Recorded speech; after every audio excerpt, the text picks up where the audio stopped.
E o Vídeo Saúde já está de volta.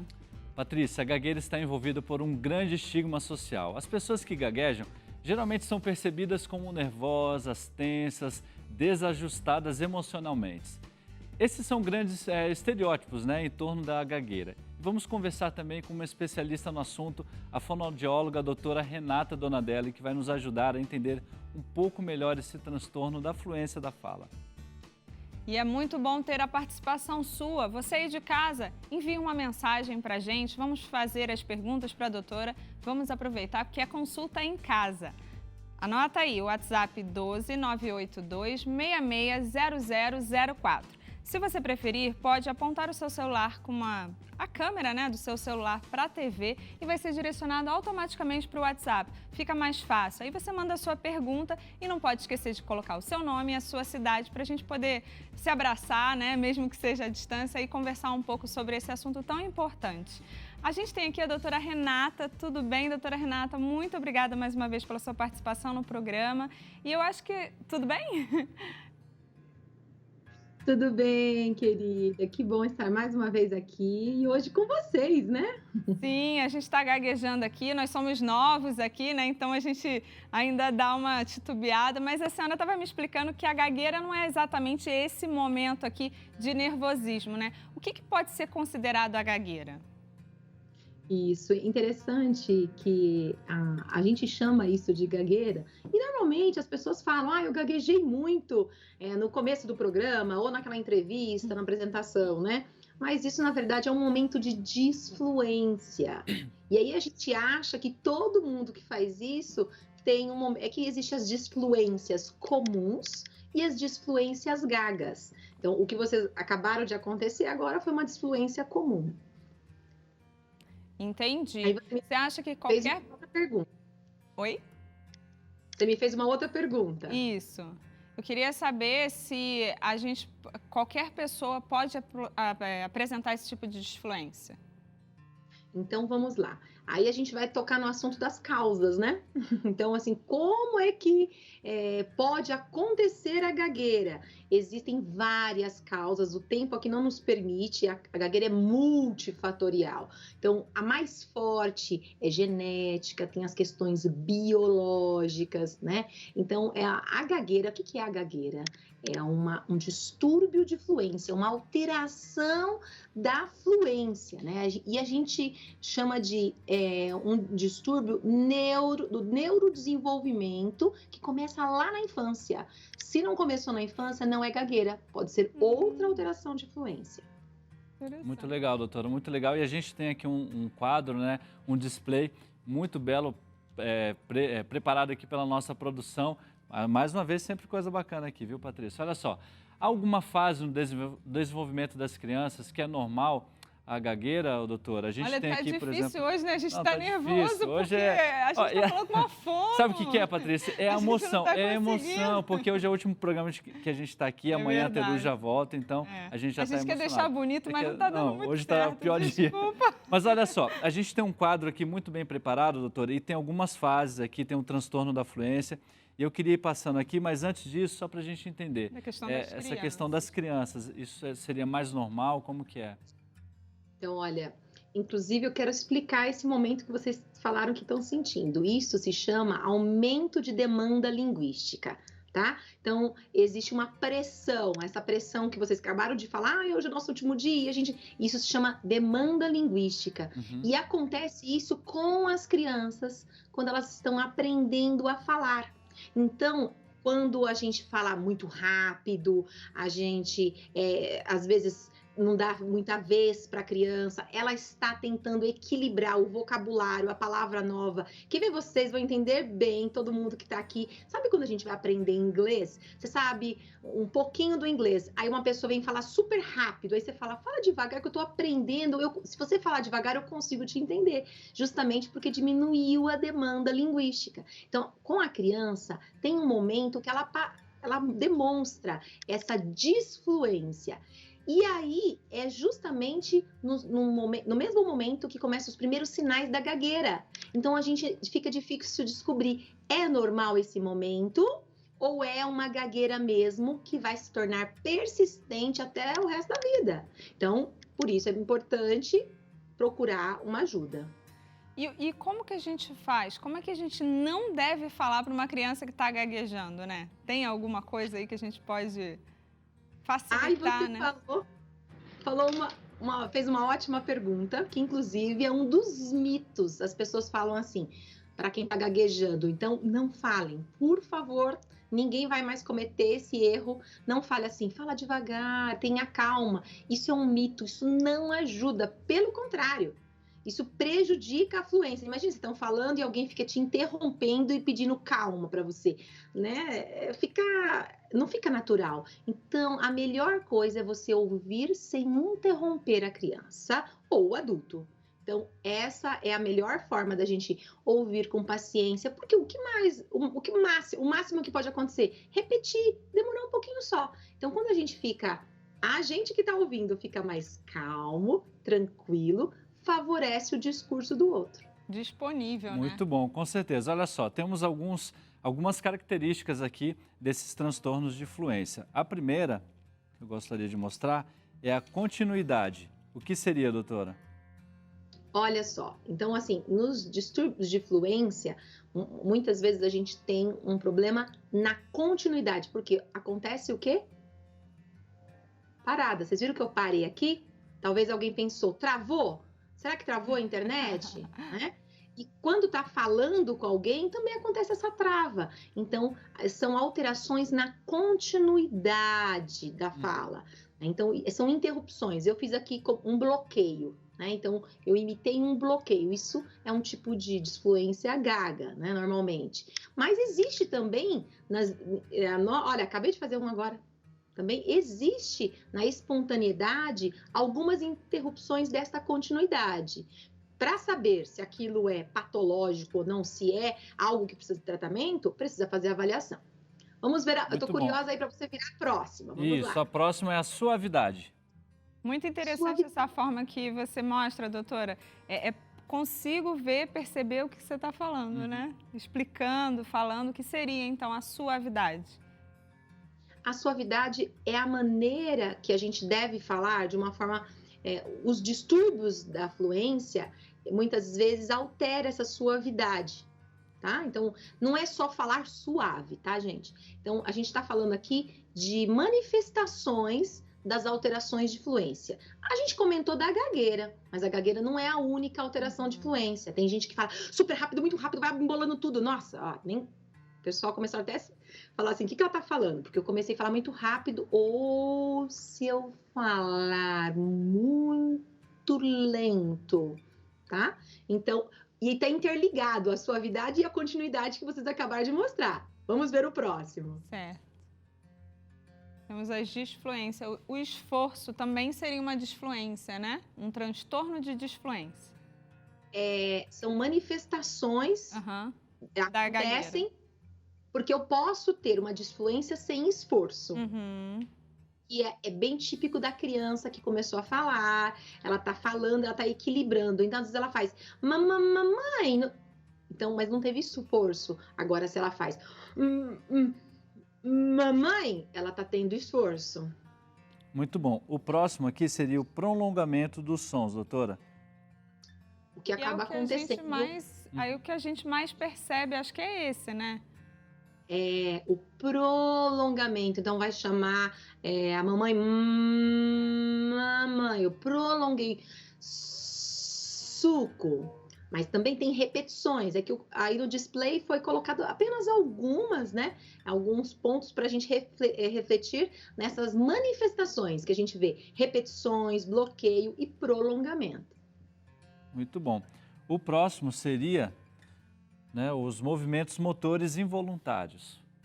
Muitas vezes você vê a pessoa apertando o olho, mexendo as mãos. O que são isso? São movimentos involuntários, mas é porque ela tá com muito esforço, que a gente acabou de ver ali naquela plaquinha anterior, e ela tá tentando que saia a palavra, porque está com uma certa dificuldade. No tratamento, a gente vai o quê? Suavizar essa fala. Voltou a palavra suavizar, olha que vocês mostraram. Sim, aí você deixa bastante perceptível na sua fala. A gente tem aqui também a condição genética, né? Isso é uma coisa que não é muito falado. Geralmente a gente imagina que a criança nasceu, às vezes tem a ver com o meio, mas não, né? Pode ser uma condição genética também, é isso? Pode, mas também o que você falou também é importante.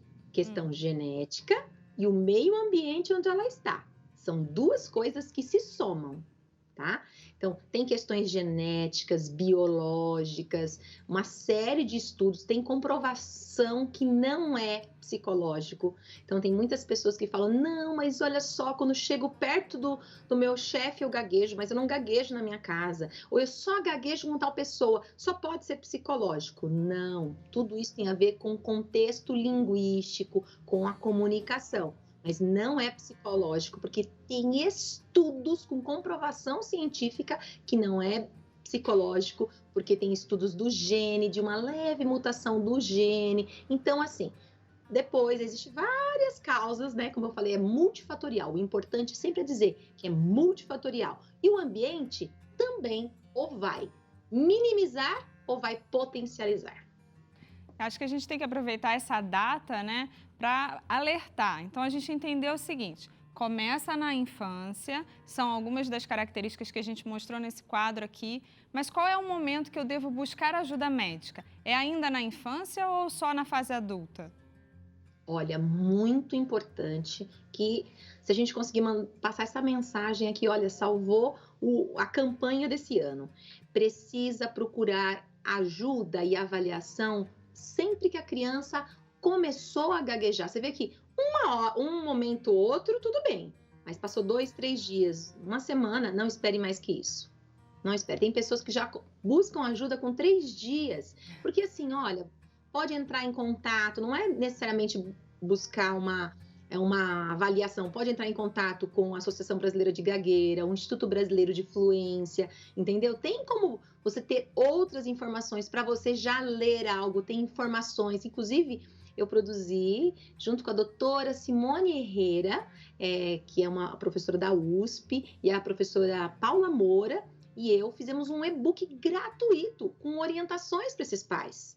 Então, isso é bem bacana. Busque informação, não chame a atenção da criança, mas não pode esperar, porque na internet o pessoal coloca assim, se espera 6 meses, se não parar de gaguejar, procura ajuda. Não espere, porque a gente não sabe se aquele é um momento espontâneo, natural, que a criança, ou vai se cronificar. Muito bom. Doutora, lá em casa, inclusive, você deu uma dica aí que eu já vou aproveitar e colocar em prática, né? Minha filha, ela fala muito, né? Fala demais até. E ela, às vezes, fala muito rápido. A fala dela é mais rápida, eu acho, do que o pensamento. E ela quer falar e ela começa ali, papai. Daí a gente fala, calma, espera, respira. A calma não pode. Então, já aprendeu que não pode falar isso. Então, por quê? Para mim, já valeu o programa de hoje, viu? Opa, que bom. Então, o que você vai fazer?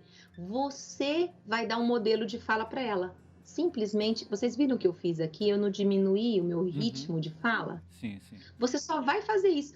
Que legal, filha. Me mostra agora, então, esse desenho. Você diminui. Vai parecer até um pouco estranho, sabe? Mas você diminui sua velocidade, porque vai refletir. Porque a criança quer imitar o que a gente faz. Muito legal. Doutora, a Patrícia aqui falou da questão de buscar, né, um acompanhamento, buscar ajuda médica, né? Mas quais seriam, né, os exames necessários que precisariam ser feitos? Qualquer alteração de fluência, o profissional adequado é o fonoaudiólogo, de preferência com especialidade em fluência, tá? Ou se ele não tiver essa especialidade, que ele tenha experiência, né, que ele faça cursos, que ele já atendeu bastante pessoas com gagueira. Existem vários cursos, inclusive eu dou aula em cursos de formação, porque nós temos poucas pessoas especialistas em fluência, infelizmente, no Brasil, sabe? Mas temos pessoas que estão habilitadas com cursos e bastante experiência, tá? Então, procure um fonoaudiólogo que fará toda a avaliação e orientação. Muito bom. Certo. Uma questão assim que a gente estava conversando nos bastidores antes de começar o programa tem a ver com tratamento, né? Para a gente deixar claro que assim, tem cura ou não tem cura, né? Como é que a gente nomeia essa questão da cura, do tratamento? Como eu posso tratar a gagueira? Olha, parabéns pela forma que você perguntou, porque gagueira a gente não fala em cura, você já falou a palavra certa, a gente fala em tratamento, porque gagueira não é doença, é uma alteração de fluência. Acabamos de mostrar aqui, ó, que a alteração de fluência acontece. Só que a pessoa com gagueira, ela tem uma alteração de fluência mais crônica. Então, eu preciso o quê? Tratar e lidar com isso. Então, a gente trata e olha que coisa boa. Quando a gente procura na infância, nós temos 80% de chance de, ó, resolver. Tem a remissão espontânea. Olha que maravilha! Então, o certo era a gente realmente fazer o que a Novo Tempo está fazendo aqui, levando uma informação de muito conhecimento para os professores, para os pais, né? Para a maneira correta de falar com a criança e a maneira também de orientar.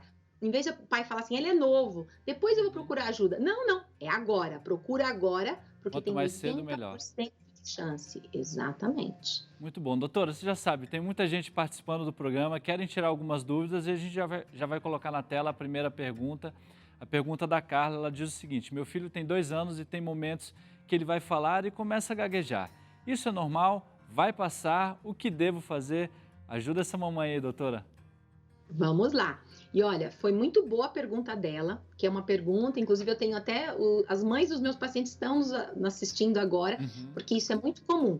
2 aninhos, hoje mesmo atendi um de 3 aninhos, 4 anos. Então, né, até uns 3 anos, mais ou menos, a gente tem 80% de chance disso, ó, desaparecer. Então, é muito importante a maneira com que essa mãe trate com a criança. Então, primeira coisa que ela tem que fazer é aquilo que a gente falou, nada de ficar chamando a atenção da criança. E segundo, ela precisa se informar, porque nós vamos ter que avaliar essa criança para saber qual é o grau de risco para a gagueira.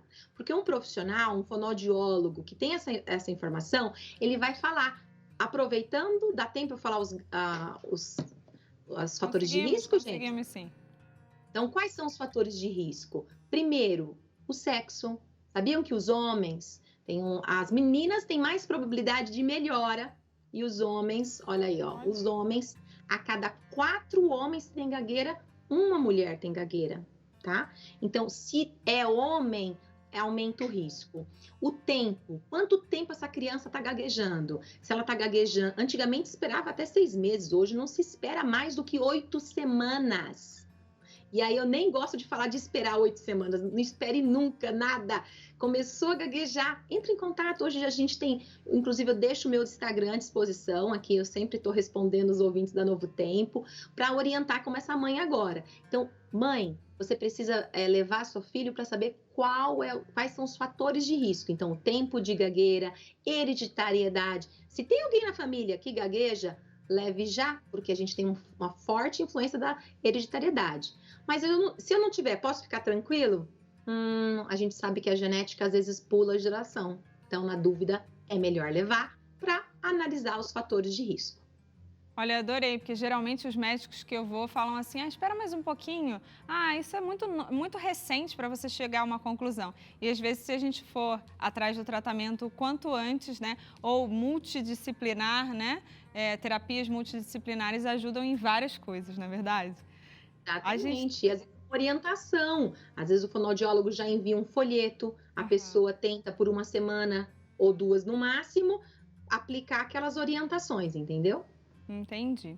A gente tem mais uma perguntinha, eu sei que o tempo é curto, mas acho que é importante a gente ouvir o pessoal de casa, é um momento, né, da consulta em casa, eu costumo dizer aqui. Olha, a gente tem a Lazinha, ela fala assim, a fluência, o repertório da linguagem ajuda no controle da gagueira? O que a pessoa ouve, o que a pessoa vê, isso ajuda ou não? Se ela estiver se referindo à criança, né, o que a criança ouve, vê, vamos pensar nas demandas linguísticas do exemplo que eu dei lá do inglês. Então, isso pode influenciar sim, né? Ambiente estressante, mas que vai... Por quê? Vamos pensar na nossa fluência. Se eu estiver apressando vocês aqui, ou a produção aqui, vai gente, tem que terminar o programa. O Rodrigo aqui no nosso ouvido, no ponto. Então, isso gera uma pressão, aí a gente acaba, às vezes, falando um pouquinho mais rápido para terminar o programa, tal, tudo. Então, Então, o que ela ouve, com certeza pode influenciar, tá? Eu não sei se o que era bem a resposta que ela queria, mas pelo menos a gente conseguiu mostrar que tem certa influência o ambiente. Com certeza. Tá certo, então, doutora. Muito obrigada por esse momento. Assim, pra gente que, no caso, o Chapolin é pai, eu sou mãe, eu também tenho um menininho de menos de 3 anos, 2 anos e 8 meses. E a gente tem alguns probleminhas aí com a fala, mas vamos em busca de ajuda assim que essa pandemia passar. Não é Pois verdade? será que é problema? Será que eu não? Então, por isso que é bom conversar com um profissional. Hoje em dia, você não precisa fazer uma avaliação presencial, dá para fazer online É e verdade. fazer uma orientação. A gente vai protelando porque a gente acha que é normal, né, doutora? Ou disseram pra gente que era para esperar mais um pouco, né? Muito obrigada, viu? Muito obrigada pela sua participação. Até a próxima vez. Até, queridos. Tchau. Obrigado, doutora. Tchau, tchau. Nada. Tchau. Gente, vocês sabem que nesse mês a gente está se esforçando, está reforçando, na verdade, a importância do Outubro Rosa e a prevenção do câncer de mama. A gente criou uma campanha aqui do Vida e Saúde contra o Câncer. É um filtro, você pode entrar lá no Instagram do Vida e Saúde e tirar a sua foto. Como é que a gente faz, Chapolin? Patrícia, é muito fácil. Olha só, entra no nosso Instagram, @Vida e Saúde NT. Quando você entrar lá, você vai ver a carinha ali de efeitos especiais, é uma carinha com algumas estrelinhas. Clica nessa carinha, você vai ser direcionado para o vídeo da Teru. Quando você clicar no vídeo da Teru, vai aparecer ali experimentar. Você clica em experimentar e automaticamente na sua tela já vai aparecer ali o nosso filtro. Você só precisa, é muito fácil, gente, só precisa enquadrar ali o seu rostinho na tela ou gravar um vídeo também e você vai poder compartilhar com a gente esse vídeo. A gente vai mostrar aqui no programa Vida e Saúde. E já tem imagem aí, pode compartilhar com a gente. A primeira é a Janes Freitas. Muito obrigado, ficou legal a foto, hein, Janes? A próxima é a Aparecidinha. Muito legal, Aparecida. Um abraço para você também.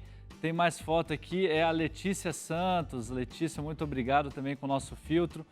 Muito legal, viu? Muito bacana. Participe também. Entra no nosso Instagram, você já viu como é que faz para participar. Compartilha com a gente a sua foto e a gente vai ter o prazer de compartilhar aqui no Vida e Saúde. E no próximo bloco tem o 4º episódio da série 8 Hábitos para uma Vida Melhor. E você vai entender a importância do sol para o sono reparador e a saúde dos ossos. Ainda hoje você aprende mais um tipo de corte de alimentos no quadro Corte Certo. E dá só uma olhada nesse bolo de massa maravilhoso que vamos te ensinar. Isso é saúde! Daqui a pouquinho a gente volta com muito mais para você.